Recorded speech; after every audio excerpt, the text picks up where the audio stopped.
નમસ્કાર, સમાચારો સાથે હું છું જયેશ। સૌપ્રથમ સમાચાર ખેડૂતોને લઈને કરીશું કે જ્યાં માવઠાની આગાહી કરવામાં આવી છે અને તેને લઈને આ માઠા સમાચાર ખેડૂતો માટે કહી શકાય, કારણ કે રાજ્યમાં ખેડૂતો આગામી સમયની અંદર કાતિલ ઠંડીનો સામનો કરશે અને હવામાન નિષ્ણાંતે કરી છે આગાહી કે મોટા ભાગના વિસ્તારોની અંદર પવન સાથે ઝરમર વરસાદની સંભાવના છે, એટલે કે ડિસેમ્બરના છેલ્લા અઠવાડિયામાં આ માવઠું પડી શકે તેવી હવામાન નિષ્ણાંત પરેશ ગોસ્વામીએ આગાહી વ્યક્ત કરી છે।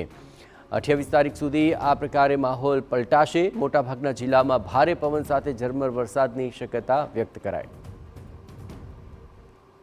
રાજ્યની અંદર ફરી એક વખત માવઠાની શક્યતાઓ છે। હવે જે માવઠાનો વરસાદ પડવાના છે એમાં ખાસ કરીને અત્યારે ડિસેમ્બર મહિનાનું છેલ્લું સેશન ચાલી રહ્યું છે। આજે 21 ડિસેમ્બર થઈ ચૂકી છે અને 21 થી 28 ડિસેમ્બર સુધીનું જે સેશન છે એમાં રાજ્યના અનેક વિસ્તારોની અંદર હવામાનમાં પલટો આવશે અને અનેક જગ્યાએ વરસાદી ઝાપટા પણ પડી શકે છે, જેમાં ખાસ કરીને 25, 26 અને 27 ડિસેમ્બર દરમિયાન રાજ્યના અનેક વિસ્તારોની અંદર ઝાપટા